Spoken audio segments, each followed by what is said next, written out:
Les belles chaussures, je lui sers les poupes et tout. Ah ouais, non, ça rigole pas. Sélection pour y participer à nouveau. C'était vos informations valdoisiennes sur IDFM Radio.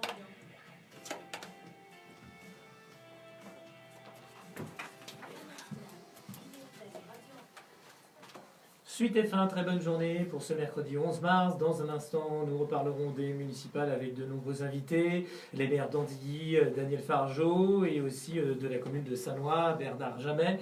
Il y aura aussi l'actualité économique, comme chaque matin. Et ce matin, pour assurer le bar de l'économie, c'est Florence Fleur. Dans un instant, jusqu'à 10h30. Très bonne émission à elle. Et à demain matin pour une nouvelle matinale sur IDFM Radio Anguin. Bye bye.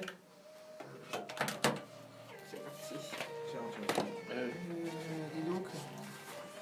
Et rentre chez ta mère, vas-y. Oui, vous êtes toujours maire de Sannois, quand même. Bah oui, Ah oui, jusqu'à preuve du contraire. les premiers services ici, c'est l'accueil. Hein. Jusqu'au 15 mars ce soir. Ah non, même encore, encore Ben tout oui, le mois de après, mars. Hein. je sais jamais si ça va se passer pour vous tout.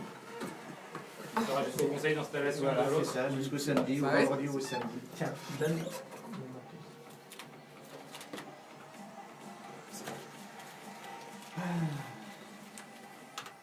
Bonjour à toutes, bonjour à tous, je suis ravie de vous retrouver. Bienvenue au bar de l'économie et merci aux fidèles auditeurs qui sont de plus en plus nombreux à nous suivre tous les jours. Et d'ailleurs, je vous rappelle que si vous voulez interagir en live, rejoignez-nous sur la vidéo Facebook, page bar de l'économie. Et puis, comme d'habitude, bien sûr, vous nous écoutez dans votre voiture en FM sur 98.0 ou à votre bureau par Internet. Vous pouvez nous voir, vous pouvez nous entendre sur la web radio idfm 98.fr. Alors aujourd'hui, bien sûr, les municipales toujours, municipales 2020. Je vous rappelle qu'on vote ce dimanche. Amenez vos stylos, ce sera beaucoup plus simple, ça évitera tout contact et d'attraper ce fameux coronavirus. On a bien sûr tous envie de passer outre cette nouvelle maladie. On parlera également aujourd'hui d'assurance avec la loi Pacte, des nouvelles obligations ou possibilités pour les salariés à titre personnel ou à titre d'entreprise. Et puis nous parlerons sécurité incendie. Alors pour parler de tous ces sujets, eh bien j'accueille Daniel Fargeot. Bonjour. Bonjour Florence. Daniel Fargeot, vous représentez la ville d'Andilly, vous êtes maire d'Andilly, vous êtes également vice-président de la communauté d'agglomération Plaine Vallée. Donc avec vous aujourd'hui, on est à fond sur les municipales et donc on va entendre quels sont vos engagements pour la mandature 2020-2026. À vos côtés, Bernard Jamet, bonjour. Bonjour Madame Sueur, Florence Sueur. Vous terminez votre mandat, votre premier mandat de maire pour la ville de Sannois et vous aussi briguez un second mandat avec la liste Sannois Ensemble. Côté bilan, on parlera bien sûr de ce bilan puisqu'on peut dire qu'en 2014 vous êtes arrivé avec une dette, vous avez découvert une dette de 38 millions d'euros dont 10 millions d'euros d'emprunt toxique. Ce sera intéressant de voir comment vous en êtes sorti et comment ça va se dérouler. Et puis bien sûr vos engagements pour la nouvelle mandature 2020-2026 avec pas mal de choses dans vos tablettes. À nos côtés, Antoinette Mortier, bonjour. Bonjour Florence. Vous êtes directrice produit vie chez Aviva France et vous lancez votre plan d'épargne retraite entreprise, ce que vous appelez le PERO. Et puis vous aviez aussi annoncé déjà, il y a plus d'un an, 2 ans presque maintenant, on va dire, le fonds de retraite professionnelle supplémentaire qu'on peut souscrire à titre privé. Donc on va revenir sur ces sujets parce que c'est quand même assez compliqué pour tout le monde. Et puis à nos côtés, dernier sujet du jour, eh bien ce sera donc la sécurité incendie avec Caroline Béguet. Bonjour. Bonjour Florence, bonjour à tous. Caroline, vous êtes secrétaire générale du groupe AGP Conseil qui fait de la conception, de la fabrication et de la pose et de la maintenance de dispositifs de désenfumage, mais aussi ce qu'on sait moins peut-être, c'est avec la filiale Paulet des solutions d'éclairage zénital. Et donc on va parler avec vous de ces magnifiques possibilités de lumière qui font partie d'ailleurs du bien-être des salariés, j'imagine, et vous allez nous en parler. Alors tout de suite, on va démarrer avec les municipales 2020. Daniel Fargeot, vous représentez en tant que maire pour la ville d'Andilly. Alors comment se passe la campagne ? Ah, bien écoutez, c'est une excellente question Florence pour démarrer. Chaque campagne municipale est différente, hein, nous le savons tous. Une campagne est toujours très, très intéressante, enfin on le souhaite. Aujourd'hui, notre campagne municipale en Andilly se passe de la meilleure des façons. Nous sommes 2 listes en lice. Et bien évidemment, la liste que je représente pour Andilly est à même aujourd'hui de pouvoir, je le souhaite, être en place, et ce, dès le 15 mars au soir, puisque nous n'aurons qu'un seul tour sur cette élection municipale, puisque forcément la majorité sera atteinte dès le premier tour, avec 2 listes. D'accord. Donc vous, à fond, en fait, toutes les équipes l'équipe est à fond. Écoutez, pour dimanche. J'ai une superbe équipe, je suis vraiment très heureux, puisque celle-ci a été renouvelée volontairement à hauteur de 70% pour renouveler et avoir un nouveau dynamisme et un enthousiasme qui permettra effectivement à Andilly de continuer d'avancer de la meilleure des façons, et ce, dans l'intérêt évidemment des Andilloises et des Andillois. Alors j'ai noté pas mal d'engagements dans votre campagne, dans vos programmes de campagne. Vous avez bien fait. Et notamment le premier, on va dire, préserver le cadre de vie et la maîtrise foncière. Oui, donc alors, vous voulez quoi? Limiter les hauteurs, moins construire? Alors effectivement, vous savez, qu'est-ce que vous souhaitez quand vous habitez dans une commune? Qu'est-ce que vous recherchez, vous, Florence? Personnellement, les espaces verts, le cadre de vie, effectivement. Le bien vivre. Le bien vivre, tout simplement. Eh bien, écoutez, c'est en cela que je m'attache depuis maintenant 12 ans. C'est à conserver, mais surtout préserver et favoriser le bien vivre à Andilly. Et pour ce faire, eh bien, c'est de pouvoir avoir un cadre de vie qui nous permette aujourd'hui de continuer à y résider de la meilleure des façons. Et vous savez qu'Andilly est un petit village qui est niché dans son écrin de verdure sur les coteaux de la vallée de Montmorency. Nous y sommes très bien. C'est un petit peu le village gaulois de la vallée de Montmorency et nous y tenons. Très clairement. Donc, quoi faire? Bien, écoutez, préserver et valoriser notre cadre de vie, c'est avant tout, sachant que notre territoire représente 300 hectares pour une petite commune de 2600 habitants. Nous avons une centaine d'hectares qui est placé en espace naturel sensible. Donc, c'est préserver avant tout la biodiversité en développant la maîtrise foncière, en s'attachant à pouvoir racheter toutes ces terres qui existent, ces petites parcelles, puisque c'était des parcelles qui étaient cultivées il y a quand même pas mal d'années maintenant, et essayer de pouvoir les acquérir au sein de la municipalité. Et d'ailleurs, nous avons récupéré une vingtaine d'hectares sur le plateau d'Andilly qui seront rendus à la nature, et ce grâce à l'Agence des espaces verts qui représente la région Île-de-France. Et de fait, c'est de pouvoir mettre à disposition ces espaces pour les Andilloises et les Andillois. Donc ça, c'est un travail en concertation avec l'Agence d'Île-de-France des espaces verts. Absolument. Nous travaillons sur un schéma directeur et un nouveau schéma qui verra le jour cette année vers le mois de juillet pour toujours préserver cet espace d'une centaine d'hectares sur Andilly. Alors, j'ai noté également que vous aviez l'intention peut-être de rechercher un arboriculteur puisque vous voulez faire replanter des vergers. Oui. Alors, j'ai la chance. J'ai la chance d'avoir dans mon équipe un conseiller municipal actuel qui continue avec moi l'aventure et qui est effectivement dans le paysage à titre professionnel, et dans l'éco-pâturage aussi, qui est une notion pour nous très importante.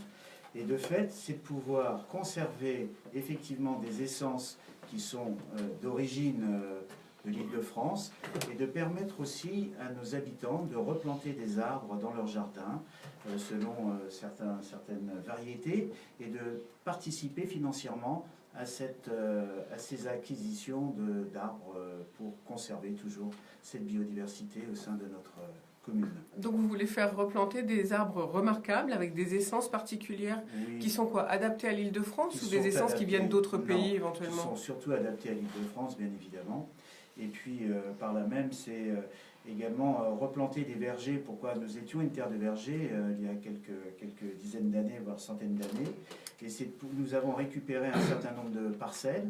Et sur ces parcelles seront plantés effectivement ces arbres pour permettre la continuité des vergers qui existaient il y a quelques années sur le territoire. Alors vous avez déjà un arboriculteur habitant à Andilly ou vous allez faire un appel d'offres à un arboriculteur qui voudrait venir s'installer? Écoutez, de toute façon, on fera un appel d'offres, ça bien évidemment, nous sommes bien obligés. Et puis en toute transparence, je préfère passer par cette formule et qui permettra effectivement à la personne la mieux placée nous présentant la meilleure solution d'être retenue. Alors vous avez déclaré également ou mettre en place des règles de constructibilité responsable. Qu'est-ce que ça veut dire? Eh bien, écoutez, vous savez, nous parlons beaucoup de la transition énergétique et avoir des règles de constructibilité responsable, c'est répondre à cette transition énergétique, sachant que sur le haut d'Andilly, à la limite de Montmorency, nous avons une entrée de ville qui est aujourd'hui qui ne donne pas une bonne image d'Andilly, et nous avons mis en place, dans le cadre du plan local d'urbanisme, un certain nombre d'OAP. Des OAP, ce sont des orientations d'aménagement programmées pour construire là où c'est nécessaire, et aussi pour répondre à la fameuse loi SRU. Vous savez, les 25% de logements sociaux, même si je n'y suis pas favorable, bien évidemment, mais nous sommes contraints d'y répondre. Donc, dans le cadre d'une mixité de logements à réaliser, nous avons souhaité sur cette zone d'Andilly, sur le plateau, à la limite de Montmorency, c'est le secteur de la Berchère, réaliser un certain nombre de logements, et ces logements devant répondre à cette transition énergétique. Est-ce qu'il y a plus de demandes de personnes qui veulent habiter à Andilly que de possibilités de logement, ou est-ce que vous êtes dans un Écoutez, c'est vrai que le marché est très fermé à Andilly, puisque nombre de personnes souhaiteraient venir résider sur notre territoire. Néanmoins, nous sommes comment dirais-je, nous manquons de foncier disponible pour construire. Pourquoi? Parce que précédemment, mes prédécesseurs n'avaient pas ce besoin de pouvoir faire des réserves foncières en vue d'étendre l'habitat sur nos communes, sur nos villages. Aujourd'hui, nous manquons effectivement de foncier disponible, et nous avons une forte demande, et c'est pourquoi les prix sont aussi relativement élevés au mètre carré sur notre commune, parce qu'il y a aussi ce cadre de vie, cet environnement préservé. Que vous voulez garder, donc Absolument. on a bien compris tout à l'heure, puisque vous avez dit que vous vouliez planter et des vergers et des arbres remarquables, comme vous dites. D'ailleurs, vous avez parlé d'éco-pâturage, oui, c'est bien ça. Qu'est-ce que ça veut dire, un éco-pâturage? Alors, un éco-pâturage, vous savez, c'est un entretien des espaces naturels, des espaces verts en règle générale, et plutôt que de faire appel aux machines-outils, à la mécanisation ou à l'homme, on fait appel aux animaux. Et dans ce cadre-là, il existe des espèces qui sont en voie de conservation, ça veut dire non pas en voie de disparition, mais en voie de conservation. Et pour reconstituer certains cheptels, il faut un minimum de 5000 têtes.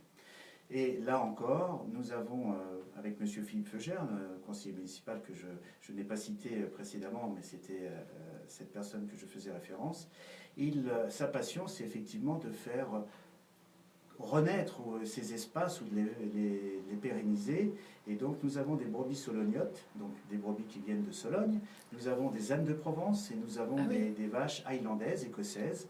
Et nous faisons chaque année une transhumance d'ailleurs pour sensibiliser la population à cette notion d'éco-pâturage.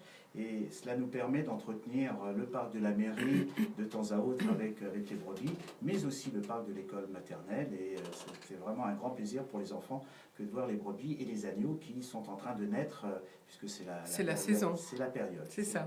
Combien de temps reste-t-il sur ces deux Écoutez, parcs, on va dire? alors, c'est variable, on peut les laisser 1 mois, 2 mois, après elles peuvent partir ailleurs. Et déjà sur notre plateau d'Andilly, nous avons aussi des vaches, des pinoirs, une très très bonne laitière, la pinoire, petite vache noire et blanche.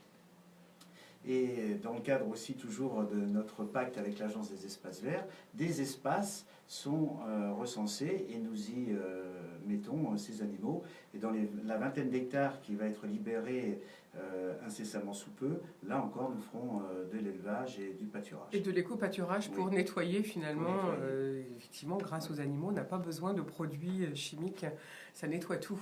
C'est naturel. C'est naturel. Alors, autre programme pour vous, Daniel Fargeot, pour Andilly, optimiser les dépenses énergétiques en eau et en électricité. Combien d'économies attendez-vous pour la ville d'Andilly? Écoutez, c'est difficilement mesurable à ce jour. Il ne faut pas non plus lancer n'importe quelle donnée en l'air. Il faut vraiment les penser, les réfléchir et les travailler. Et cela, c'est pour ça que j'ai souhaité aussi développer ce que l'on appelle la Smart City Andilly. d'avoir une ville connectée, puisqu'on n'a pas besoin de s'appeler Dubaï pour être une ville connectée. Antilly peut l'être aussi, à son Tout niveau, à fait. modestement.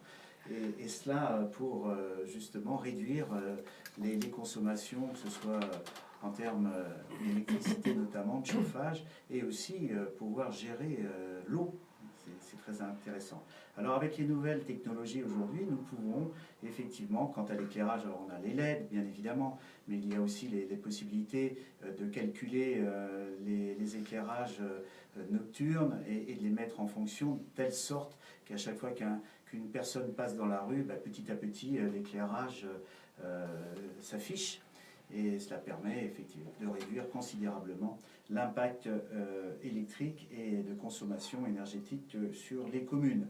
Donc le fait d'avoir aussi une commune connectée, ça nous permet entre autres d'optimiser les dépenses énergétiques qu'on vient de le voir, mais aussi de favoriser par exemple le déploiement des réseaux Wi-Fi, et ce dans les espaces publics, que ce soit dans les parcs, que ce soit sur les places, un peu partout, pour que chacun puisse bénéficier de ces réseaux et pouvoir bien sûr être connecté. Et la Wi-Fi pour toute la ville d'Andilly, c'est pour quand, vous pensez? Alors, la Wi-Fi dépend, vous savez, des concessionnaires, et non pas simplement des communes.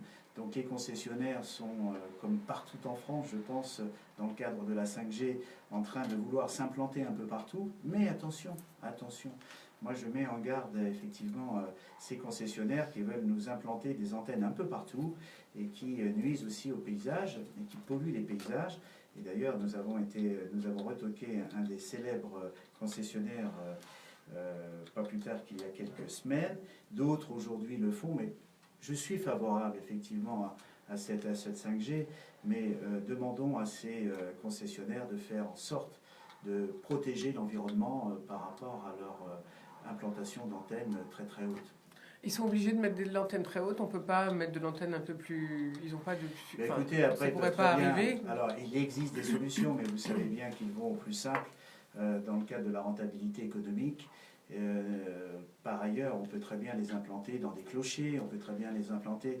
Rappelez, vous savez très bien que nous avons dit une antenne énorme sur le plateau qui servait il y a quelques décennies encore ministère de la Défense et puis au ministère de l'Intérieur aujourd'hui.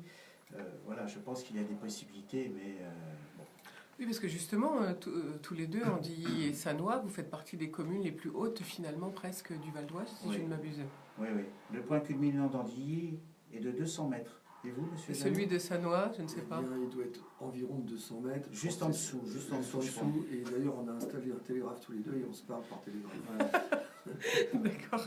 Allez, on continue si vous voulez bien sur les mesures, le programme 2020-2026, Daniel Fargeot pour Andilly. J'ai noté aussi l'arrivée de panneaux photovoltaïques. Oui, Donc ça y est, vous allez les développer. Oui, ça fait partie d'une décision qui a été validée en interne, et ce aussi dans le cadre d'un contrat d'aménagement régional. Vous savez que nous avons la chance de pouvoir compter, et heureusement, sur la région comme sur le département, pour aller chercher des aides et voire des subventions pour financer certaines opérations dans nos communes respectives.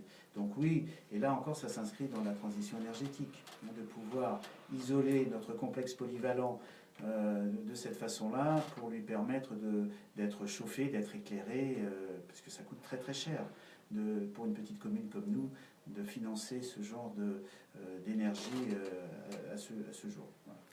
Alors, autre souhait de votre part, vous voulez attirer une nouvelle enseigne alimentaire. Vous allez à l'encontre de tout ce qu'on entend au niveau des commerces finalement. Au contraire, vous... Pourquoi je vais à l'encontre? Au contraire, je pense que pour une commune comme Andilly, elle doit pouvoir avoir une certaine indépendance de fonctionnement. Ce n'est pas un hypermarché, et c'est pas 5000 m², bien évidemment. Donc ce n'est pas une grande surface, c'est ça que vous voulez dire? Oui, ce sera une surface raisonnable, une surface qui proposera des produits de qualité, qui est connue, bien sûr, sur le marché des enseignes alimentaires, mais pour le moment, je n'en dis pas plus. D'accord, donc c'est en réflexion. C'est bien avancé. Et donc, ça sera pour s'installer en cœur de ville, j'imagine? Oui, ou en périphérie de ville, mais bien évidemment sur Andilly. Sur Andilly. Ça, c'est donc... alors, qu'est-ce que, dans vos projets, j'allais dire, pour la mandature 2020-2026, quels sont le projet phare qui vous tient à cœur absolument? Écoutez, les projets phares, c'est la continuité des actions que nous avons réalisées depuis une douzaine d'années, de terminer celles qui sont en cours. Je vous parlais à l'instant du contrat d'aménagement régional. Il nous en reste quelques-unes, et notamment une coulée verte dans le cadre de la construction de nouveaux logements en cœur de ville. Donc toujours dans le même esprit de préservation de nos paysages et de notre cadre de vie, mais aussi un jardin de semences oubliées. Alors ça, c'est quelque chose qui est innovant.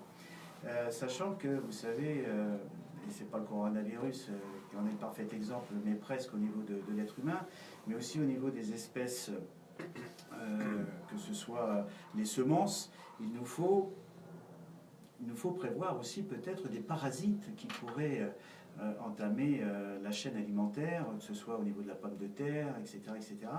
Il y a une célèbre banque qui est à Saint-Pétersbourg, et qui était la plus célèbre banque de semences oubliées, 400 000, qui aujourd'hui, qu'il faut conserver et aider à produire ces semences. Donc nous, ce que nous souhaitons, c'est réaliser, et ça rentre dans notre contrat d'aménagement régional, un jardin de ces semences pour permettre de pérenniser et de retrouver, de recréer ces semences et de permettre aussi de nourrir, pourquoi pas, de participer très modestement et très humblement à la suite de la chaîne alimentaire dans le monde. Alors, ça se met un petit peu partout aujourd'hui. C'est la banque Vavilov, ça s'appelait... Donc vous allez travailler avec eux pour récupérer des semences oubliées? Oui. Nous avions commencé d'ailleurs dans le parc de la mairie à faire un petit potager.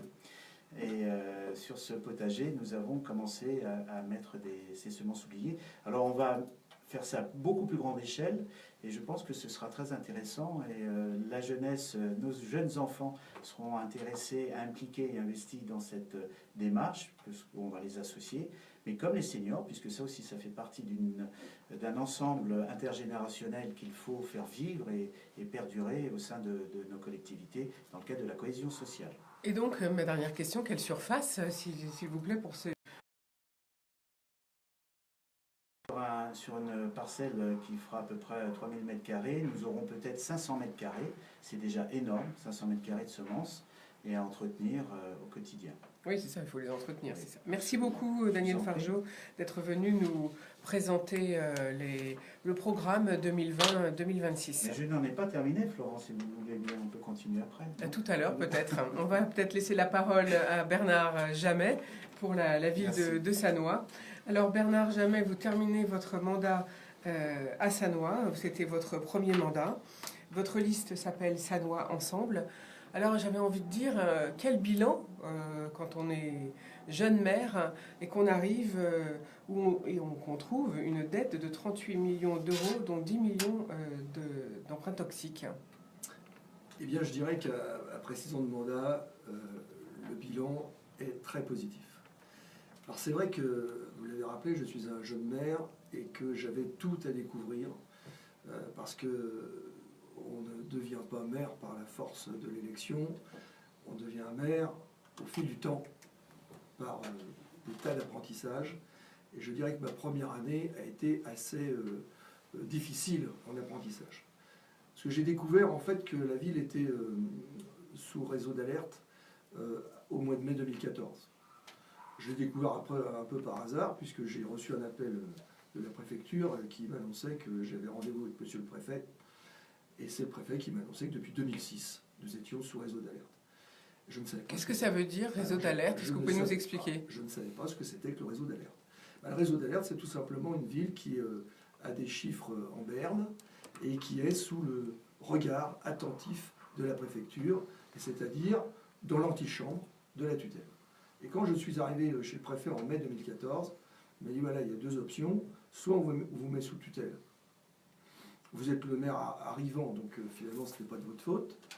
Et nous, on prendra les rênes de la ville pendant 3 ou 4 mois. Et la conséquence, c'est évidemment l'augmentation de l'impôt d'environ 20%, ce qui a été le cas de la ville de Beauchamp. Soit vous nous prouvez que vous êtes capable et vous prenez des décisions gérer, voilà, et de faire des économies. Et on ne nous mettra pas sous tutelle. Alors évidemment que c'était assez facile pour moi d'être sous tutelle, mais je n'ai pas pris cette position-là parce que je suis quelqu'un de responsable et que je ne voulais pas que mes concitoyens pâtissent d'une mauvaise gestion. Et ce que l'on a fait des économies partout. D'autant plus qu'en même temps que la ville était endettée, on avait la baisse assez drastique des dotations de l'État. Donc la première mesure, c'était des coupes dans Eh tous bien, les budgets. La première mesure, ça a été déjà le cabinet du maire, où j'ai pas pris de directeur de cabinet, j'ai enlevé une secrétaire, il y avait une voiture de fonction que j'ai enlevée, il y avait des repas qui se passaient en mairie assez souvent, on n'a plus fait de repas, il y avait des restaurants qui étaient payés au maire de manière assez incommensurable. J'ai payé mes restaurants moi-même. Voilà. En gros, vous voyez, au bout de 6 ans de mandat, Donc en fait, diminution des frais généraux, voilà. suppression de certains postes. Mais ça ne suffisait pas. Parce que ça, finalement, on montre l'exemple, on donne un signe à la population, mais ça ne suffisait pas. Donc on a dû aussi, on avait une ATSEM par classe, on a réduit, dans les écoles de 4 classes, on est passé à 3, dans les écoles de 5 classes, on est passé à 4. On a conservé 3 ATSEM dans les écoles de 3 classes, parce que, bien placé pour le savoir, dans une école de 3 classes, on ne pouvait pas passer de 3 à 2 pour les commodités du quotidien. On a un peu partout, à la voirie, dans les services propreté, on a légèrement réduit nos effectifs. Et surtout, on a pris une décision parce qu'on n'était pas éligible à l'emprunt. Et donc, je ne suis pas un maire pour ne rien faire. Il y avait des besoins d'investissement. Donc en fait, le préfet vous a dit que vous aviez suffisamment de dettes, vous n'aviez pas le droit de souscrire de nouveaux emprunts. C'est ça que vous venez de dire. Et puis de toute façon, il n'y a aucune banque qui ne nous prêtait. Donc le problème ne se posait même pas. Et donc on a vendu quelques terrains, notamment un terrain à côté de la piscine Pierre Villot. Et on a fait une opération double, un projet immobilier. Et ce terrain, on l'a transformé aussi en terrain de football, de telle sorte qu'un terrain qui servait très peu à la population, en gros le vendredi et le samedi, aujourd'hui, à partir en tout cas du mois de juin, on va l'inaugurer en juin, il servira 7 jours sur 7. J'ai voulu qu'il y ait une petite piste de vélo autour du terrain de football, qu'il y ait l'éclairage pour qu'il soit utilisé vraiment le plus de façon optimale, qu'il y ait des terrains de pétanque. J'ai voulu que ce soit un lieu, en fait, pour les familles, pour la jeunesse, mais aussi pour les personnes âgées, un lieu de rencontre.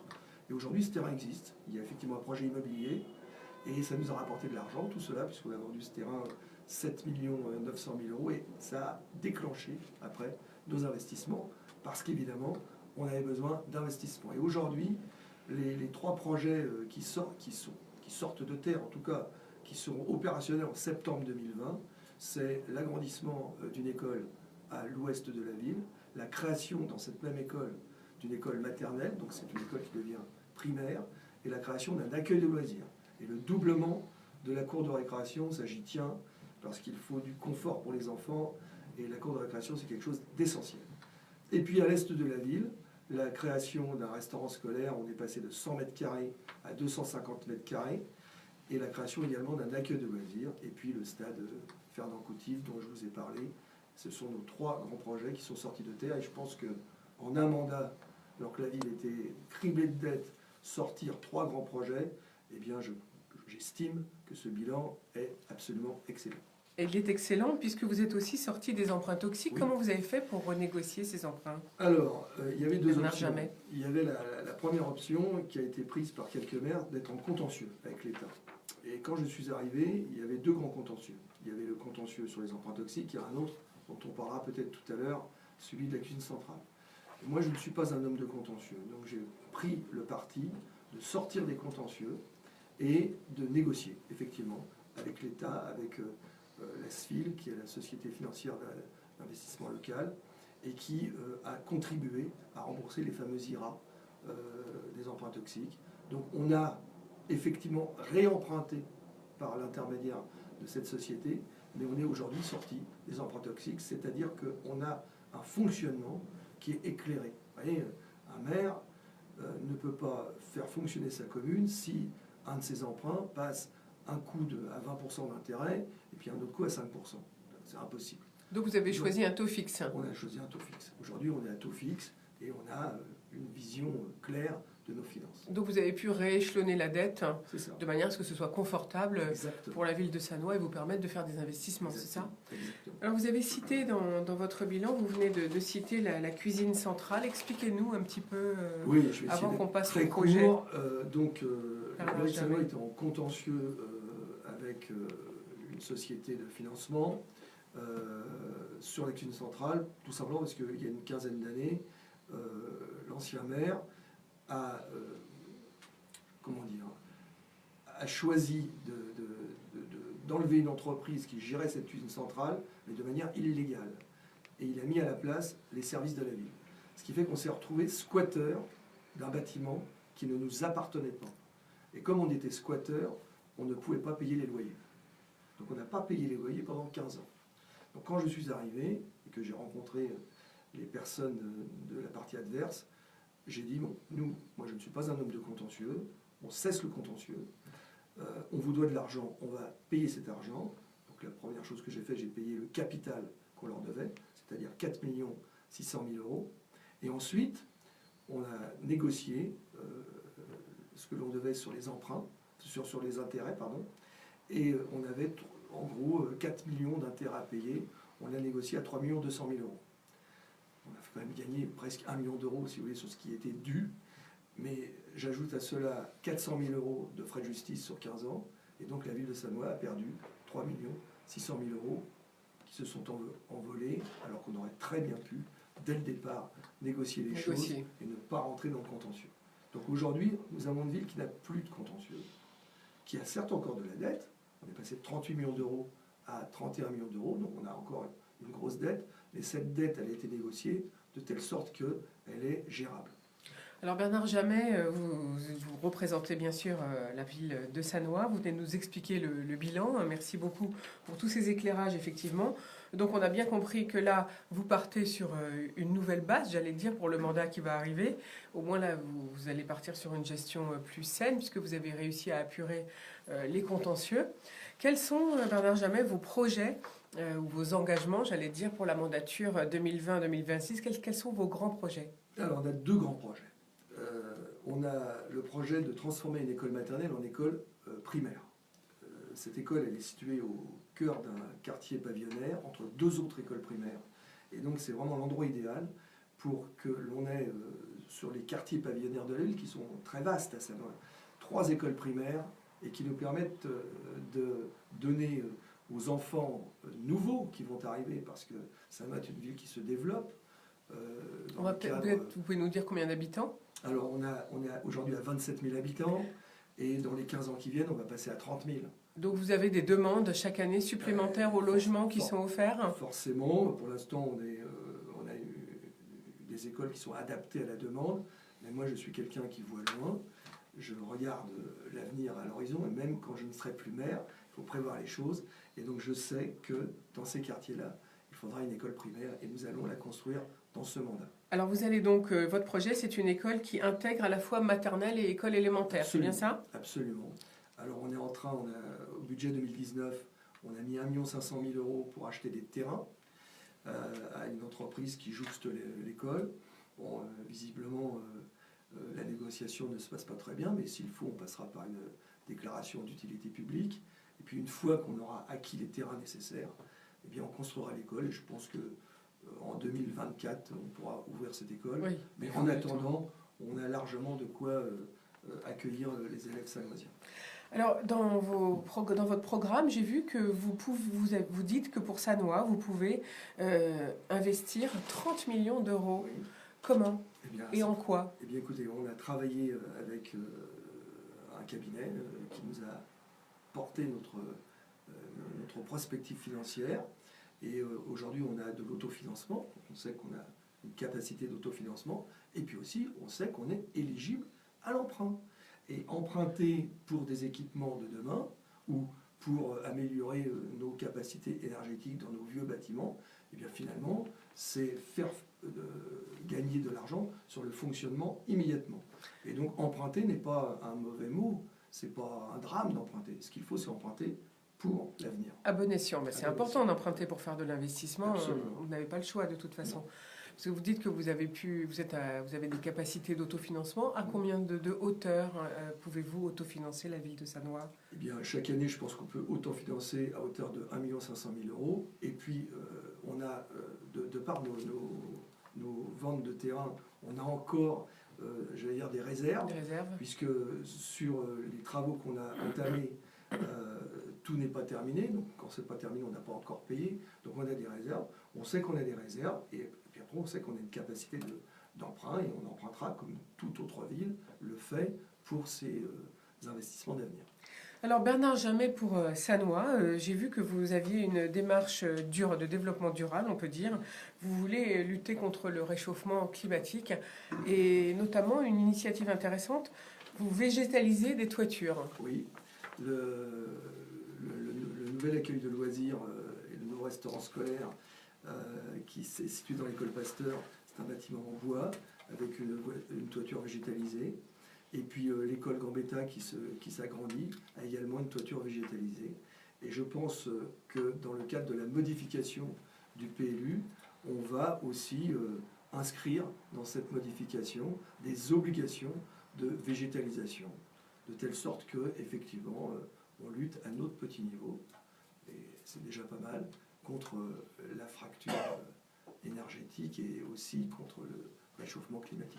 Et alors justement, en continuant sur ce sujet, vous envisagez éventuellement d'imposer des normes pour faire pousser de la végétation qui dégouline le long des immeubles, comme on voit... Oui, c'est cela. Dans le cadre du PLU, on peut imposer des normes aux promoteurs.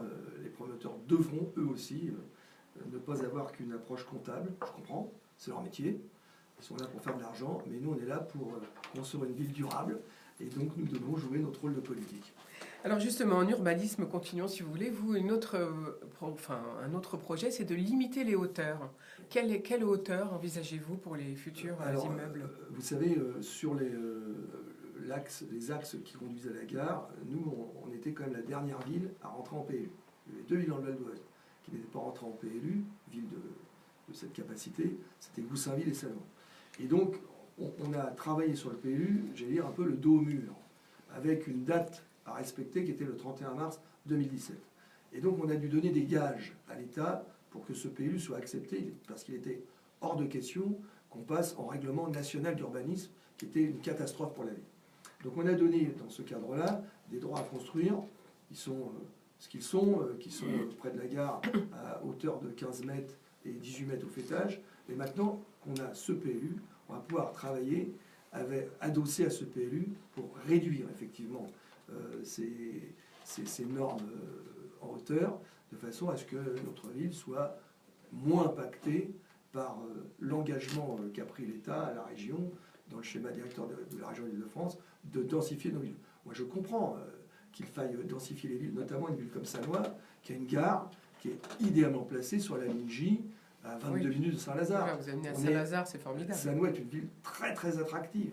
Alors elle est attractive pour les habitants de la région parisienne, elle est attractive aussi pour les promoteurs qui se sont jetés sur Sannois comme la pauvreté sur le monde. Mais aujourd'hui, le maire, il est là pour réguler les choses et nous allons le faire dans la modification du plan local d'urbanisme. Alors dans votre programme, Bernard Jamet, pour Sannois 2020-2026, j'ai vu que vous voulez mettre en place la participation citoyenne, c'est-à-dire... Eh bien, vous savez, nous sommes les monsieur Jourdain de la politique, c'est-à-dire qu'on fait de la prose sans le savoir et on fait de la participation citoyenne sans le savoir. En fait, en le sachant. Enfin, je dirais. Vous savez, dans ce mandat, j'ai cessé de faire les sempiternelles réunions de quartier qui pour moi étaient, je vous le dis, excusez-moi du mot, ringardes. Par contre, d'accord, les réunions de quartier, c'est ringard. Oui, par contre, à chaque fois que j'ai fait un projet, que j'ai échafaudé un projet, j'ai fait une réunion avec les habitants concernés par le projet et la façon de faire était la suivante. Nous amenions notre projet, nous portions notre projet à la connaissance de la population, cette population amendait le projet et nous changions le projet en fonction de ce que voulait la population. On l'a fait systématiquement. On l'a fait avec l'Agence des espaces verts à la butte du Bel-Air. On l'a fait sur toutes nos voiries. On l'a fait sur le projet Cœur de Ville. On le fait systématiquement. Et bien c'est ce qu'on va développer. Des réunions thématiques à projet pour que la population s'empare du sujet, de leur destin. Alors, c'est ce que j'appelle faire de la prose sans le savoir et faire de la participation sans le savoir. En fait, ce que je veux, moi, ce sont des réunions thématiques et les développer un maximum et que le citoyen s'engage dans les projets qui les concernent. Alors, vous voulez aussi mettre en place un forum de l'emploi récurrent, c'est bien ça? Oui, oui, parce que je vais avoir un adjoint à l'économie qui a sur le sujet des idées bien précises. Et je crois qu'effectivement, il faut que l'entreprise se sente bien sanois, que le commerce se sente bien sanois, même si le commerce et l'entreprise est plus sous l'égide de l'agglomération. Je rappelle quand même que les maires sont élus sur leur territoire, ils sont vice-présidents des agglomérations, et c'est eux qui portent l'intérêt de leur territoire à l'agglomération. Et donc effectivement, nous porterons ce sujet qui certes est une compétence de l'agglomération, mais qui intéresse quand même le maire de Sannois de manière très forte. Alors, est-ce que justement, vous parlez économie, est-ce que justement c'est important de mettre en place ce qu'on appelle un tiers-lieu ou un espace de coworking, si vous voulez? Oui, alors... Pourquoi? D'abord parce que Sannois est une ville qui a une particularité avec sa gare, proche de Saint-Lazare. On a tout un territoire près de la gare, qui pour l'instant est géré plutôt par le département et par aussi une entreprise privée, et qui est porté sur l'économie. Donc il faut que, avec des bâtiments qui sont obsolètes, donc il faut qu'on prenne en main, notamment dans le cadre de la modification du PLU, ce lieu, et avec le département, avec l'agglomération, avec l'adjoint et le maire qui est concerné, nous allons développer ce lieu de telle sorte que et les entreprises anciennes et des jeunes créateurs puissent venir s'installer. Et donc nous allons effectivement proposer ce tiers-lieu qui sera un lieu pour les jeunes créateurs. Donc, vous pensez qu'on pourra louer 1 heure, par exemple, de travail, une demi-journée? Est-ce que vous avez déjà établi... Écoutez, moi, je fixe le cap, et après, je crois que ces lieux, ce sont les gens qui viendront l'occuper, qui en feront ce qu'il devra être. Ce qu'ils veulent. Je crois qu'il faut donner de la liberté aux gens. Je suis un fondu de liberté, hein, que ce soit en matière d'éducation ou en matière de l'économie. Il faut que les gens s'emparent de leur destin. Et le maître mot, c'est la liberté. Alors justement, Bernard Jamet, pour Sannois, dernière question, quelles sont finalement, pour cette mandature à venir, quelles sont vos priorités? Eh bien, j'ai une autre priorité, puisque j'ai parlé des écoles évidemment, en tant qu'ancien directeur d'école, pour moi c'est une priorité, mais la santé. On est une ville dont les médecins vieillissent, vont partir à la retraite, et nous allons construire une maison de santé pour faire venir de jeunes médecins. Pour moi, c'est une priorité. Et puis après, évidemment, on est une ville qui entrechoque, si j'ose dire, le 19e siècle et le 21e siècle. C'est-à-dire que dans la plaine, près de la gare, nous sommes en train de construire la ville du 21e siècle, une ville connectée, une ville qui est portée par la modernité, et nous avons une colline. Et sur cette colline, on a une vigne, on a des ruches, on a un centre équestre, on a un moulin. Et cette colline, finalement, elle est peu usitée par les Sannoisiens. Alors que nous avons le 19e siècle à portée de la main. Vous savez, cette célèbre chanson de Jean Ferrat, où l'homme, le cheval et le bois et l'outil vivaient en harmonie. Eh bien, c'est cela qu'on doit faire. Il faut qu'on ait la ville du 21e siècle en bas, dans la plaine et sur la colline. Il faut donner à nos jeunes et anciens Sannoisiens l'esprit de la campagne et de la ruralité. On a les deux, profitons-en. C'est le projet que je propose aux Sannoisiens. Merci Bernard Jamet, merci à tous les deux, Daniel Fargeot et Bernard Jamet, d'être venus nous présenter ce matin vos programmes 2020-2026. Et puis on vous souhaite bon vote, bien sûr, pour dimanche. Merci Florence, merci à toutes et tous. Merci. On fait une petite pause musicale et après, place aux entreprises. Bon. Bah, écoutez, Vous restez avec nous ou vous partez? non, je vais partir, j'ai des réunions. D'accord. Donc je vous raccompagne. Seulement, on est un petit peu... J'ai l'huile sur le feu aussi. Toi aussi? D'accord. Bon alors mesdames, vous allez Désolé, prendre Oui, mesdames. tout à fait, on va se vous allez vous rapprocher. translater. Merci de nous avoir Merci. assistés. Voilà, merci à vous. hein. Bon bah, Bon courage. Merci. Au revoir. Au revoir. Au revoir, merci. Bon, qu'est-ce qu'on veut faire? Ouais, ça dure pour moi, c'est sûr.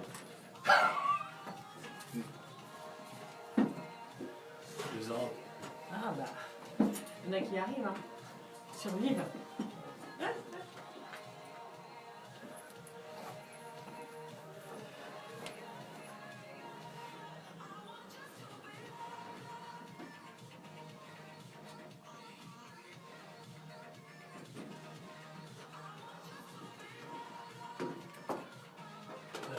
Heureusement que c'est 15 minutes par candidat. Hein. Alors on a dépassé, là, hein. Largement les deux. Hein. On fait un arrêt d'eau, c'est tout ça.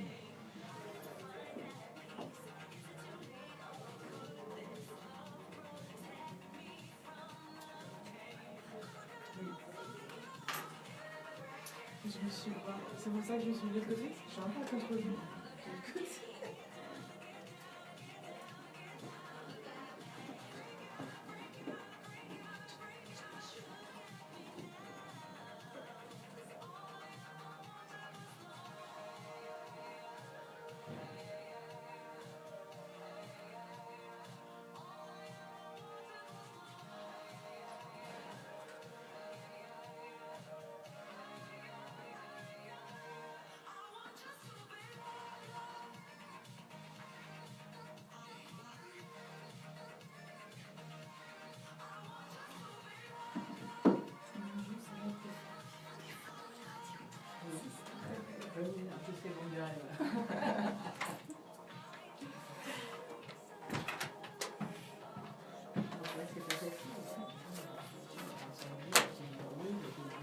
Commence par quelle demoiselle?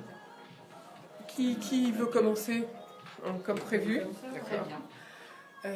Si vous voulez fermer la fenêtre, allez-y, il ne faut pas hésiter. Hein. Je ne pouvais pas parler tout à l'heure, mais... Voilà. Allez, on y va? Attends, C'est quoi la... Ah, bon, c'est Non, tu m'as pas donné le Lady titre. Gaga, Lady Gaga, donc t'énerve pas. Ah, Stupid d'accord. Love. Pardon, j'ai rien entendu. Stupid Love. D'accord. 10 secondes, dépêche-toi. Ok, c'est noté.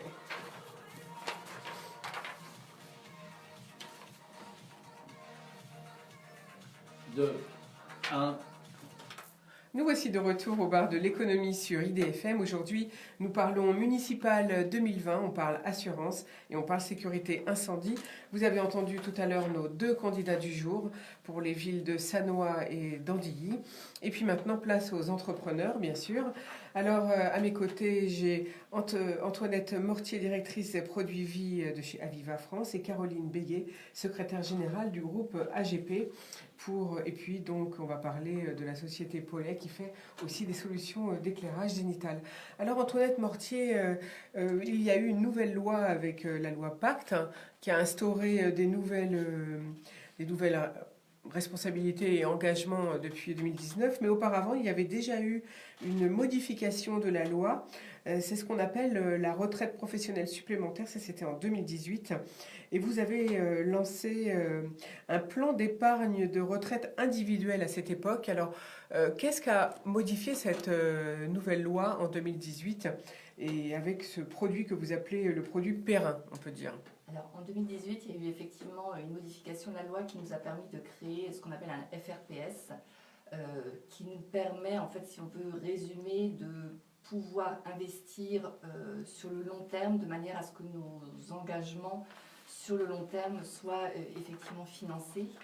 Le deuxième volet, qui est celui qui est plus connu par le grand public, c'est effectivement la loi Pacte qui a été votée l'année dernière, qui est rentrée en application au mois d'octobre dernier et qui a permis en fait de renouveler les dispositifs de retraite qui sont accessibles aujourd'hui aux Français. Pour donner un petit peu le domaine duquel on parle, aujourd'hui on a une retraite de base, on a des retraites complémentaires qui sont par exemple les retraites type Agir Carco. La loi Pacte, elle va parler de deux dispositifs supplémentaires. On a une espèce de millefeuille qui sont les retraites entreprises et les retraites individuelles. Donc la loi Pacte, elle a vraiment joué sur ces deux aspects-là, avec pour objectif à la fois de simplifier les dispositifs. On avait une multitude de dispositifs qui existaient déjà auparavant. On avait le PERP, on avait la loi Madelin, on avait le Madelin agricole, enfin voilà. Et tout ça, ça a disparu? Tout ça, ça a disparu. Alors, ça existe encore, ça va définitivement disparaître, en tout cas pour des nouveaux à partir du mois d'octobre prochain. Les contrats qui sont en portefeuille ne disparaissent pas, bien entendu. Après, il y a des décisions éventuellement à prendre de les transférer ou non vers les nouveaux dispositifs. Mais ces nouveaux dispositifs visent à simplifier en fait ce qui existait, c'est-à-dire que dorénavant, on a un dispositif individuel, un dispositif pour les entreprises, donc le PERIN qui est le plan d'épargne retraite individuel et le PERO qui est le plan d'épargne retraite obligatoire qui existe au niveau des entreprises. Il a eu aussi pour objectif de lever un certain nombre de freins. Les dispositifs précédents bloquaient l'épargne jusqu'au moment de la retraite et imposaient une sortie en rente. On sait aujourd'hui que les Français sont un peu frileux par rapport à la rente. À juste titre ou pas, on pourra en reparler parce que je pense que c'est un sujet intéressant à aborder. Donc ces nouveaux dispositifs laissent le choix au moment de la retraite entre une sortie en rente, une sortie en capital. On peut mixer les deux, on peut sortir en capital de façon échelonnée. Le principe est beaucoup plus de liberté au moment de la sortie, au moment de la retraite. Et également des possibilités accrues de sortir avant la retraite et en particulier au moment de l'acquisition de la résidence principale, ce qui est là aussi une nouveauté. Donc c'est plus souple en fait, on peut sortir un peu plus vite si on a envie, c'est un peu ça. L'objectif c'est quand même de financer la retraite, mais ça permet effectivement, quelque part l'acquisition d'une résidence principale, c'est aussi un moyen de financer sa retraite. Donc c'est dans cette même logique la possibilité de sortir pour la résidence principale. Alors vous parlez de création de fonds finalement quand on parle de ces nouvelles lois finalement qui permettent. Donc c'est-à-dire que c'est comme si on pouvait mettre plusieurs choses dans ce fonds et investir dans plusieurs choses en même temps en vue de sa retraite. Alors sur ce type de produit, vous avez effectivement la possibilité d'investir sur plusieurs types de fonds et plusieurs modalités d'investissement. Alors je vais parler de ce qu'on propose chez Aviva. Chez Aviva, vous avez la possibilité, et ça c'est prévu d'un point de vue réglementaire, d'avoir des gestions qu'on appelle évolutives. C'est quoi l'intérêt de ces gestions-là? Ce sont par définition un contrat retraite, c'est un contrat qui s'ouvre pour le long terme. Vous avez donc la possibilité d'investir de façon plus dynamique au moment quand vous investissez à 40-45 ans, qui est l'âge moyen à peu près d'ouverture d'un contrat retraite, tout au moins chez Aviva, et d'investir de façon dynamique et de demander en fait à ce que votre épargne elle se sécurise automatiquement à l'approche de la retraite, de manière à ce qu'on lisse la performance, on démarre sur quelque chose de dynamique et puis on sécurise à l'approche de la retraite. Donc ça, c'est un dispositif qui est prévu par la réglementation, qui est donc offert par Aviva, et qui permet effectivement de quelque part déléguer à l'entreprise le fait de gérer l'approche de la retraite et l'échéance de la retraite. Ce qu'on permet également, c'est ce qu'on appelle la gestion sous mandat, c'est en fait de pouvoir investir sur un panel de fonds diversifiés qui représentent aussi bien des actions que des obligations, des fonds diversifiés. On a une gamme très importante de fonds à thématique ISR ou investissement socialement responsable. Et donc la possibilité de demander une gestion sous mandat. Chez Aviva, on peut avoir une gestion sous mandat à thématique ISR ou une gestion sous mandat libre. Et en fait de pouvoir confier à des experts la répartition entre les différents fonds. Des experts qui, effectivement, vont pouvoir gérer en fonction de l'actualité financière et de leur maîtrise et de leur expertise du domaine. Et puis, on a la possibilité aussi, chez Aviva, d'avoir une gestion libre, c'est-à-dire pour les personnes qui ont un intérêt sur ce type de problématique, de choisir eux-mêmes sur quel fonds ils veulent être investis, sur quel fonds ils veulent sortir, sur quel fonds ils veulent revenir. Donc voilà, c'est vraiment un principe de liberté. La possibilité aussi chez Aviva de faire coexister ces différents types de gestion et puis d'arbitrer gratuitement entre ces différents types de gestion. Est-ce que quand on sort de ces fonds, ou qu'on veut faire des modifications, il y a des frais? Ou bien est-ce que non, on peut modifier comme on veut, ou est-ce que c'est à la liberté? Comment ça se passe? Alors, chez Aviva, on a sur nos contrats la gratuité des frais d'arbitrage. Donc en fait, si vous voulez sortir du fonds A pour rentrer sur le fonds B, vous pouvez le faire gratuitement. Si vous voulez passer de la gestion évolutive à la gestion sous mandat, vous pouvez le faire gratuitement. Donc voilà, ça c'est un des principes. C'est vrai que Aujourd'hui, quand vous rentrez sur un contrat retraite, vous rentrez quand même sur longtemps. Donc c'est important que l'assuré sache qu'il a cette liberté de pouvoir faire évoluer son épargne. Aujourd'hui, vous ne vous sentez peut-être pas très à l'aise ou vous n'avez pas le temps de gérer vous-même vos investissements, mais peut-être que dans 10 ans, vous aurez très envie ou vous avez acquis de la compétence et vous aurez envie de changer de type de gestion et passer en gestion libre. Voilà, nous, ce qu'on souhaite, c'est pouvoir offrir à nos assurés la liberté de changer au cours du temps entre les différents types de gestion. Oui, et puis le sujet retraite et assurance retraite, c'est un gros sujet en ce moment. On voit bien avec la Tout loi à fait. qui vient de passer grâce au 49.3 que ça inquiète quand même beaucoup, à juste titre d'ailleurs, beaucoup les Français. Ça inquiète effectivement les Français. On a interrogé, on interroge assez souvent nos clients ou les Français d'une façon générale pour connaître un peu leurs attentes en matière de retraite. On les a interrogés peu avant le dispositif Loi Pacte et effectivement 2/3 des Français se déclarent inquiets quant à leurs revenus au moment de la retraite. Une inquiétude qui est assez légitime hein, quand on voit aujourd'hui les taux de remplacement au moment du passage à la retraite. Le taux de remplacement, c'est quoi? C'est le revenu que vous avez au moment de la retraite divisé par votre revenu que vous aviez quand vous étiez actif. Aujourd'hui, le taux de remplacement, il est inférieur à 50% quand vous êtes cadre. Il est de l'ordre de 60% pour les employés. Donc ça veut dire, en fait, concrètement, ça veut dire quoi? Ça veut dire que vous étiez actif, vous gagnez 1 000 euros. Vous passez à la retraite, vous passez sous les 500 euros. Sous les 500 euros, oui. Donc c'est vraiment un saut qu'il faut prendre en compte.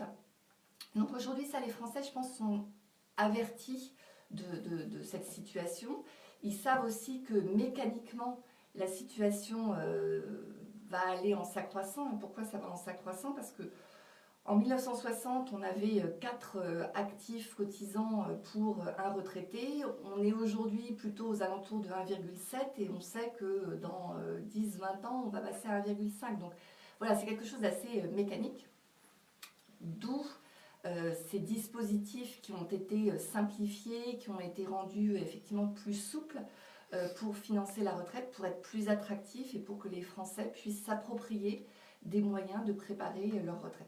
Alors là, vu que vous avez sorti ces fonds Perrin depuis 2018, on peut peut-être faire un petit bilan en 2 ans. Quel est le résultat? Quelle est la demande des Français finalement? Le Perrin, donc le plan d'épargne retraite individuelle, il fait partie du dispositif de la loi Pacte. Donc lui, on l'a sorti en novembre 2019.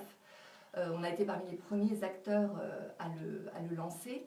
Et on a aujourd'hui vendu à peu près 12 000 Perrins. Donc c'est énorme, en quelques mois. C'est un succès, c'est vraiment un succès énorme qui montre qu'il y a une véritable attente hein, de la part des Français sur ce type de dispositif, qui se sont vraiment emparés de ce sujet. Et c'est vrai qu'aujourd'hui, on se situe parmi les tout premiers, on est sur le podium des acteurs en termes de nombre de contrats vendus sur le plan d'épargne retraite individuelle. On va faire une nouvelle pause musicale, si vous voulez bien, Antoinette Mortier, et on revient avec vous sur ce sujet dans quelques secondes. Très volontiers.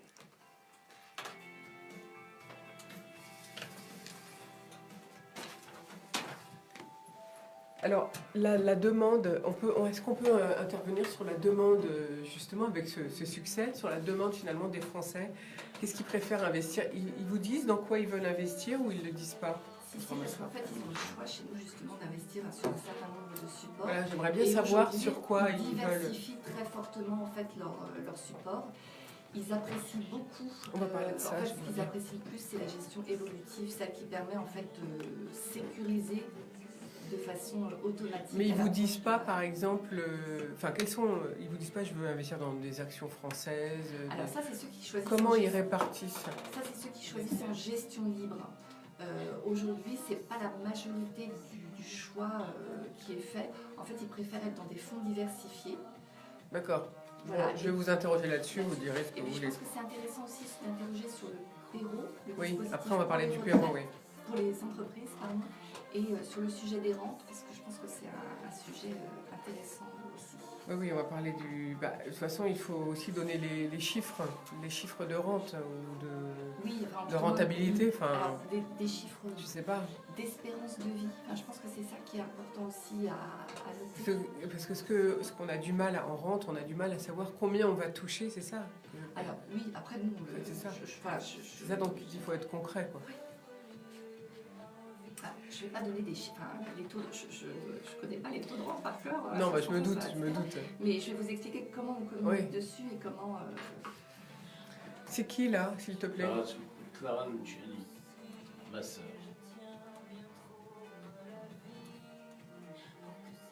Là, pas plus d'une minute, hein, 1 minute 30 comme d'hab, on fait extrait. Là, ça y est, c'est passé. Alors on y retourne, parce qu'il nous reste plus que 20 minutes d'émission et puis il faut qu'on puisse... Attends. J'attends le refrain. Quand tu veux, nous on est prêts. Allez, on y va. Allez, c'était la belle Clara Luciani avec son titre Ma sœur sur IDFM au bar de l'économie. Aujourd'hui, nous parlons assurance retraite et sécurité incendie pour ces 2 autres sujets du jour. Et je suis en compagnie de Carole Béguet et de Antoinette Mortier. Alors Antoinette Mortier, vous êtes directrice produit vie chez Aviva France. On parlait donc des 2 programmes, des 2 fonds qu'on peut mettre en place pour sa retraite. On a parlé du fonds Perrin et puis on va parler aussi du Perrault, le fonds pour les entreprises. Alors pour finir sur le Perrin, quelles sont les demandes des Français finalement, puisque quand même en 3 mois, j'allais dire plus de 12 000 contrats vendus, c'est qu'il y a une forte demande pour sa retraite. Il y a une très forte demande sur la retraite. Il y a un dispositif qui effectivement offre plus de clarté qu'il ne pouvait l'offrir auparavant. Il y a un dispositif qui permet, et c'est extrêmement apprécié, d'avoir cette fameuse gestion évolutive qui sécurise automatiquement pour la retraite, qui est très encadrée, hein, qui a été prévue par les textes, donc qui vraiment, oui, je pense qu'il sécurise. Comme vous l'avez dit tout à l'heure, on peut changer à l'intérieur de son contrat comme on veut. Alors après, on peut changer, mais pour ceux qui choisissent la gestion évolutive, c'est vrai que ça leur permet finalement de se dégager de tout souci de comment on va gérer l'approche de ma retraite. Et puis si j'ai besoin d'argent, je peux demander mon capital pour acheter ma maison, vous avez dit tout à l'heure. Alors c'est le cas effectivement de sortie avant la retraite. Il y a d'autres cas de sortie anticipée qui sont des cas d'accidents graves de la vie ou voilà. Alors vous disiez tout à l'heure, les Français préfèrent le capital plutôt qu'une rente, mais pourtant avec le fonds Perrault, donc pour les entreprises, on a droit à une rente. Alors qu'est-ce que permet ce dispositif? Combien peut-on envisager de toucher pour sa retraite? Alors, le Perrault, le Perrault, c'est le plan d'épargne retraite obligatoire. Le plan d'épargne retraite obligatoire, il est souscrit par les entreprises pour ses salariés. C'est effectivement un dispositif aujourd'hui qui fait partie des dispositifs qui rendent une entreprise attractive pour ses salariés, qui permet soit d'attirer des talents, soit de les fidéliser. C'est un dispositif qui vient en complément de la rémunération classique, du salaire classique, qui offre plusieurs avantages, à la fois pour l'entreprise et pour le salarié.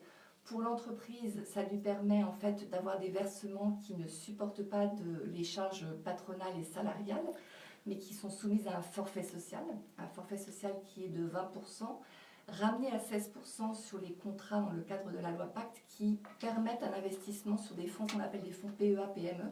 L'objectif, c'était aussi, à travers ces contrats d'épargne retraite, de favoriser l'investissement productif. Et là, qui verse alors? C'est le chef d'entreprise pour son salarié ou c'est en même temps le salarié de son salaire ou est-ce que ce sont les 2 cumulés? Qui verse? Ça dépend en fait des accords qu'il peut y avoir dans les entreprises. Donc, on peut avoir des accords où c'est le chef d'entreprise qui verse pour ses salariés. Il peut y avoir, et donc là c'est le versement obligatoire de l'entreprise, il peut effectivement avoir aussi un versement obligatoire de la part du salarié. Il peut y avoir des dispositifs qui permettent de mettre l'intéressement et la participation également sur le Perrault. Et enfin, le salarié peut choisir de faire des versements volontaires avec une déductibilité fiscale, tout comme sur le plan d'épargne retraite individuelle. C'est aussi un des moyen d'être attractif pour ces contrats, c'est qu'effectivement vous pouvez déduire de vos revenus les versements que vous faites sur ce type de dispositif. Et donc ça a un effet de levier extrêmement important pour un peu donner une idée. Quand un chef d'entreprise met 1 000 € en termes de salaire sur un salarié qui serait à une tranche marginale d'imposition de 30%, grosso modo, le salarié va toucher 350 €, d'accord, une fois qu'on a enlevé les charges salariales, patronales, l'impôt sur le revenu. Sur un plan d'épargne retraite obligatoire, le chef d'entreprise met toujours 1 000 €, mais avec le jeu, en fait, l'absence d'imposition sur le revenu et le forfait social, le salarié va toucher 750 €. Donc on voit qu'on a plus. un effet de levier énorme. énorme. En fait, il touche plus du double de ce qu'il pourrait toucher si c'était sous forme de salaire. Alors, vous disiez tout à l'heure, enfin au début de notre entretien, que les Français n'aiment pas tellement la rente. Pourquoi quelle rente peut-on espérer avec justement ce type de produit Perrot? Alors, la rente, elle va dépendre de l'âge auquel vous partez à la retraite et elle va dépendre de la table de mortalité qu'on utilise. C'est quoi une table de mortalité? C'est en fait ce qui permet de calculer, en fonction de votre espérance de vie, le montant de la rente auquel vous allez avoir droit. C'est un point important. Alors, je vais peut-être reparler du désamour des Français pour la rente. Je pense qu'on a souvent une vision un peu étriquée de ce qu'est la rente, avec cette crainte de je sors en rente, finalement je n'ai plus mon capital, je décède dans 6 mois et j'ai perdu toute mon Voilà, épargne. c'est ça. C'est un peu C'est ce qui fait peur à tout le monde. C'est ce qui fait peur. En fait, il faut savoir, sur les contrats Aviva par exemple, il y a énormément de dispositifs différents de rente. Déjà, vous pouvez avoir une rente réversible pour le conjoint. Ensuite, vous pouvez avoir des annuités garanties. Ça veut dire quoi, des annuités garanties? Je choisis 15 annuités garanties. Ça veut dire que quoi qu'il arrive, même si je décède au bout de 6 mois, j'ai des bénéficiaires qui vont toucher 15 années de rente. Et ça peut être nos enfants, ça peut être qui on veut dans les bénéficiaires? Ça peut être nos enfants dans les bénéficiaires, ça peut être le conjoint. On peut même cumuler ce genre de dispositif, avoir une rente avec des annuités garanties réversibles. Donc voilà, il faut... Donc ça veut dire que finalement, cette rente, ça n'est pas un capital perdu finalement. Exactement. Quoi qu'il arrive, le capital sera versé. C'est ça que vous nous dites aujourd'hui. C'est pas le versement d'un capital, mais ça veut dire qu'on s'engage sur un minimum de... Par exemple, un montant minimum sera versé. Donc voilà, ça permet un peu de démythifier, de relativiser, de dédiaboliser oui. la rente. Et puis, ce qui joue aussi beaucoup, c'est en fait... Les chiffres qu'on a en tête d'espérance de vie sont des chiffres d'espérance de vie à la naissance, d'accord? Et ce ne sont pas des chiffres d'espérance de vie au moment où on part à la retraite. Et il y a un décalage entre les deux. En fait, les chiffres d'espérance de vie qu'on connaît classiquement, qui sont de l'ordre de 80 ans pour les hommes, de 85 ans pour les femmes, ce sont des espérances de vie à la naissance. Mais quand on a 65 ans, l'espérance de vie, elle est plus longue que ça. Elle est plutôt de l'ordre de 84 ans pour les hommes et de 88 ans pour les femmes. Et puis c'est une moyenne, hein. Donc on a des gens qui effectivement, tout le monde ne va pas devenir jeune calmant. Mais voilà, donc en fait, c'est aussi une façon de sécuriser sa retraite parce que ça permet de confier à un assureur qui va mutualiser et pouvoir être certain que quelle que soit sa durée de vie, on aura bien, même encore à 95 ans, une retraite qui pourra être versée. Donc voilà, tous ces éléments-là font que la rente, je pense, doit retrouver son intérêt. Alors l'avantage du dispositif Pacte, c'est que ça laisse le choix au moment de la retraite. Donc on peut avoir une façon de voir les choses à 45 ans qu'on n'aura plus forcément à 65. Et puis effectivement, sur les plans d'épargne retraite obligatoires des entreprises, la partie des versements obligatoires étant sortie en rente, mais ce qui est un vrai dispositif de protection finalement pour les retraites des salariés. Merci Antoinette Mortier. Finalement, aujourd'hui, avec ces dispositifs Perrot notamment, vous nous avez donné envie de poursuivre on a bien compris ce qu'était la rente donc, et qu'on pouvait justement en sortir ou la moduler comme on voulait. Et puis que tout n'est pas perdu finalement au niveau du capital. Et un point que je voudrais rajouter aussi, selon les contrats, en fait, la table de mortalité qui est utilisée pour le calcul de la rente peut être soit garantie à l'adhésion, c'est le cas chez Aviva, ça veut dire qu'aujourd'hui, vous savez quelle table sera utilisée, donc comment votre capital sera transformé en rente. En revanche, sur certains contrats, on a la table de mortalité qui existe au moment de la sortie en rente et on sait bien que l'espérance de vie augmentant, les sorties en rente vont avoir tendance à se dégrader. Merci Antoinette Mortier. Alors, on va demander à Caroline Béguet, vous êtes toute jeune. Est-ce que vous pensez déjà à votre retraite? Est-ce que vous avez mis en place des choses pour votre retraite? Bien sûr, parce que vous savez, quand on est, bien que je sois jeune, mais plus tant que ça, à 35 ans, on reçoit son premier document nous disant « Pensez à votre retraite ». Ah oui, vous avez déjà reçu un document comme ça. À 35 ans. Et mine de rien, ça fait déjà pas loin de 10 ans. Donc on y pense. Et puis c'est vrai que l'actualité nous permet évidemment d'y penser, quand bien même on n'y avait pas pensé avant. Mais je regarderai avec attention ces dispositifs grâce à ces explications très judicieuses. Est-ce que vous, justement, vous vous posiez la question rente, capital est-ce que vous vous êtes déjà posé la question? Alors, plus ou moins, parce qu'on est aussi souvent contraint par un environnement qui est le sien, de la dépendance, de proches, et on a besoin parfois de financer des dépenses auxquelles on n'avait pas forcément pensé. Donc la rente, effectivement, personnellement, je ne la mystifie pas, je sais ce dont il s'agit, mais effectivement, il peut y avoir à un instant T un besoin en capital pour financer des choses qui n'étaient pas nécessairement prévues quand on a 35-45 ans. Voilà. Alors Caroline Béguet, vous êtes secrétaire générale du groupe AGP. On connaît le groupe AGP qui est déjà venu d'ailleurs à ce micro pour parler de sécurité incendie, de désenfumage. Mais on connaît moins l'une des filiales qui s'appelle la société Paulet qui fait des solutions d'éclairage. Alors expliquez-nous un petit peu ce que vous fabriquez chez Paulet. Alors c'est très simple. En fait, d'abord, Paulet est une entreprise donc valdoisienne, évidemment, largement ancrée sur le territoire, comme d'ailleurs l'ensemble des entités du groupe AGP. Et Paulet, qui fête ses 40 ans cette année, est une entreprise qui est familiale et indépendante et qui installe et rénove donc tout type d'installation de désenfumage naturel, d'aération et d'éclairement zénital. Et alors je fais un petit parallèle avec ce qui a été dit tout à l'heure par ces candidats aux élections, municipales, voilà, qui ont tous le souci d'un bien vivre, je reprends les termes qui ont été utilisés, ou d'une meilleure appropriation des bâtiments. On a parlé de végétalisation de toiture. Et bien nous aussi on y contribue, parce que c'est vrai que Paulet au sein du groupe AGP contribue à la sécurité incendie. Mais quand on parle de sécurité incendie, on peut avoir des dispositifs qui conjuguent le bien-être, l'esthétique et la sécurité incendie. Et j'en veux pour exemple l'éclairage zénital, par exemple, qui à la fois apporte de la qualité de vie au travail, puisqu'on a un apport d'éclairage naturel versus de l'éclairage artificiel. Ça veut dire aussi des économies d'énergie. Ça veut dire aussi des économies sonnantes et trébuchantes pour les chefs d'entreprise qui n'ont pas besoin, ou en tout cas qui peuvent réduire la durée d'éclairage artificiel et qui vont éventuellement être plus bénéfiques en termes de santé aux salariés qui sont dans des locaux qui pouvaient être mal éclairés.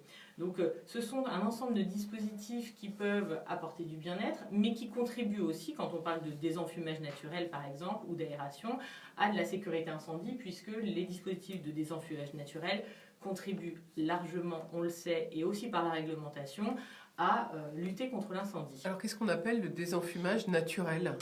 Alors le désenfumage naturel, ce sont des dispositifs d'ouverture finalement, j'allais dire avec des capteurs qui vont automatiquement s'ouvrir dès que des fumées seront ressenties.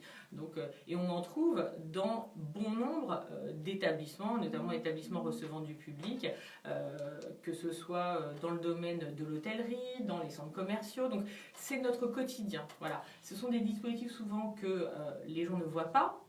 Les gens ne voient pas nécessairement d'ailleurs l'ensemble des dispositifs de sécurité incendie. Ce qu'on voit traditionnellement, ce sont les extincteurs, parce que ils sont rouges déjà. Déjà, oui. Pour la sécurité incendie, certes, il y a du rouge, mais il y a aussi du bleu et du vert, parce que l'air, c'est aussi une façon d'évacuer les fumées. Et aujourd'hui, l'incendie, malheureusement, on en meurt non pas parce qu'on est brûlé, mais on en meurt aussi et surtout parce qu'on ingère des fumées et on est étouffé. Donc c'est très important d'avoir à l'esprit que le feu, c'est l'incendie, mais ce n'est pas que ça, et que se prémunir des émanations et des fumées, c'est aussi se prémunir dans le cadre de sécurité incendie. Et si je peux rajouter un tout petit mot, je fais un petit aparté sur les détecteurs de fumée qui là concernent les particuliers. Les détecteurs de fumée, c'est utile, c'est indispensable, c'est même obligatoire en termes de législation. Et les détecteurs incendie, enfin détecteurs de fumée, sont pas là pour, vous garantir que vous ne serez pas brûlé. Ils sont là pour vous prévenir, parce que la majorité des incendies se déclarent la nuit, et il faut que les occupants d'un logement puissent évacuer pour éviter justement d'être enfumés malheureusement. Et c'est vrai que c'est très important et ça marche très, très, très vite. Enfin, moi, je l'ai expérimenté tout simplement avec une poêle en faisant griller quelque chose qui a fait de la fumée, et c'est vrai que ça se déclenche tout de suite. Voilà, donc c'est pour ça que nous avons à cœur d'installer et de rénover, puisque ce sont des dispositifs qui nécessitent d'être maintenus, entretenus pour leur bon fonctionnement, des dispositifs donc, de désenflammage naturel et d'aération, parce que l'aération c'est aussi la vie, j'allais dire auprès d'établissements qui reçoivent du public, parce que quand il y a des mouvements de foule, bah, c'est aussi grâce à ces dispositifs qu'on peut plus sereinement évacuer des lieux qui pourraient générer malheureusement de la mortalité. Alors Caroline Béguet, on voit que c'est un sujet que vous connaissez bien, ce sujet de la sécurité incendie. Quel est le profil, le marché français finalement de ce secteur ?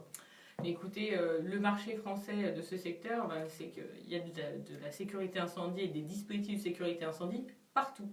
Que ce soit effectivement au niveau des particuliers, bon, ça c'est moins notre cœur de métier aujourd'hui, mais dans tous les endroits où vous vous rendez. C'est-à-dire que vous allez faire vos courses, vous avez des dispositifs de sécurité incendie. Vous allez, où que vous alliez, il y a des dispositifs. Les gens qui travaillent, les chefs d'entreprise, sont soumis à une réglementation. C'est extrêmement encadré, et tant mieux, pour que ce risque soit au plus bas niveau possible. Alors, la société Paulet, donc, qui est filiale du groupe AGP que vous représentez, Caroline Béguet, fait des solutions d'éclairage zénital ou en baie ou en voûte aussi. On peut aussi faire ça sous forme de voûte. Tout à fait. Et ça permet aussi d'allier, j'allais dire, l'utile à l'agréable. C'est-à-dire qu'on a un aspect esthétique aussi qui permet, puisque nous avons eu le cas auprès de certains clients, de conjuguer donc cet esthétisme et cette utilité, et de s'insérer aussi sur des lieux, sur des monuments qui ont, j'allais dire, qui peuvent être des monuments classés, si on parle de ça, ou des monuments architecturalement intéressants et dont il ne faudrait pas que les dispositifs viennent dénaturer exactement, puisqu'on parle aussi d'ailleurs de dispositifs qui peuvent s'installer aussi bien en toiture qu'en façade aussi. Quand on parle d'aération, c'est aussi des aérations en façade dont il peut s'agir. Alors, la société Paulet, c'est une société familiale ? Oui, tout à fait. Bernard Paulet, donc, qui était son fondateur, a créé cette société donc, déjà dans le Val d'Oise il y a 40 ans. Aujourd'hui, on est très fiers de pouvoir fêter ce 40e anniversaire et vous verrez au fur et à mesure de l'année des évolutions, y compris son site internet dans quelques mois qui sera remis, j'allais dire, au goût du jour et qui vous présentera donc ces différentes solutions. Et effectivement, aujourd'hui, ce qui fait la force aussi de Paulet, c'est que c'est une structure qui est restée à taille humaine, dans laquelle les gens se parlent, les gens sont là depuis assez longtemps et donc comprennent les enjeux, d'abord connaissent l'histoire de la maison, comprennent les enjeux, puisqu'ils ont une expérience assez longue, et ont su aussi évoluer, j'allais dire, avec la normalisation qui s'est faite, et avec, j'allais dire, tous les aspects environnementaux qui se sont greffés sur ces dispositifs de sécurité. Merci Caroline Béguet pour cette présentation. Est-ce qu'il va y avoir est-ce qu'il y a des réflexions sur des nouveaux produits qui pourraient arriver, ou est-ce qu'il y a de la recherche en cours ? Alors évidemment, il y a de la recherche en cours, il y a l'évolution et l'innovation qui est de toute façon chevillée au corps de tous les entrepreneurs, voilà. Et au sein du groupe AGP, effectivement, nous avons ce souci. Nous disposons, et c'est une grande chance, d'un bureau d'études intégré qui permet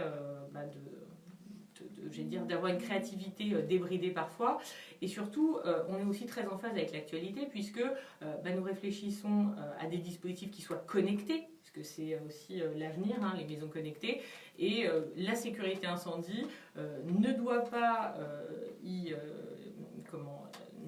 doit plutôt s'intégrer à ces nouveaux dispositifs, tout en étant vigilant sur, encore une fois, le maintien du niveau de sécurité incendie. C'est-à-dire qu'on doit s'assurer qu'on est dans le mood, j'allais dire, mais pas au détriment du niveau de sécurité incendie. Donc l'enjeu, c'est aussi de conjuguer les nouvelles technos et des dispositifs qui sont là pour protéger nos vies et nos biens. Alors, tout à l'heure, vous avez parlé, donc on parle de sécurité incendie, bien sûr, mais vous avez parlé aussi d'aération. Est-ce qu'à l'heure du coronavirus, les demandes sont différentes? On vous demande, par exemple, de mieux aérer des espaces publics ou des espaces d'entreprise? Alors, le lien avec le coronavirus est encore un petit peu récent. En revanche, ce qui est certain, c'est que, toujours en termes de qualité de vie et de soucis, j'allais dire, d'attitude écologiquement responsable, on cherche à utiliser des dispositifs qui permettent de recycler des flux d'air chaud, froid et d'en faire quelque chose de pertinent. Et on parle aujourd'hui, mais je rentrerai pas dans le détail technique, loin s'en faut, de free cooling. Donc ça aussi, ça fait partie des choses que le groupe Paulet est en capacité à développer, est en capacité d'installer et de maintenir.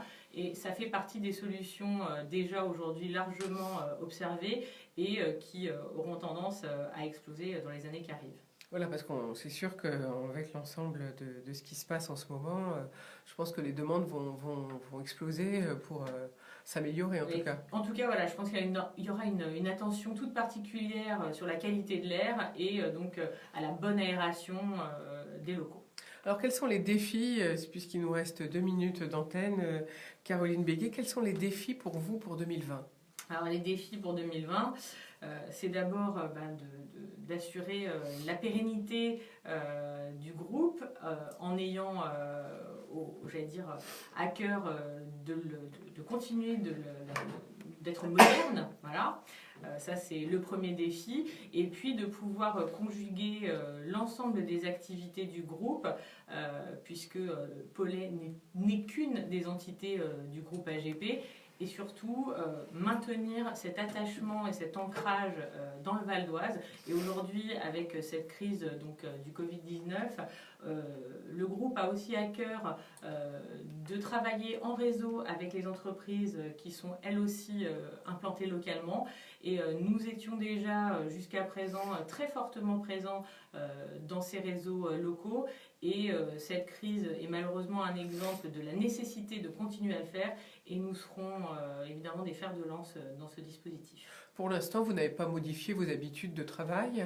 Nous avons, comme beaucoup, et c'est bien normal, adapté et amélioré nos pratiques en termes d'hygiène, si besoin était. Donc, nous suivons les préconisations, nous sommes attentifs à ce qui se passe et nous ferons en sorte aussi que nos salariés, que les collaborateurs de l'ensemble du groupe soient, j'allais dire, au plus prémunis des risques du coronavirus.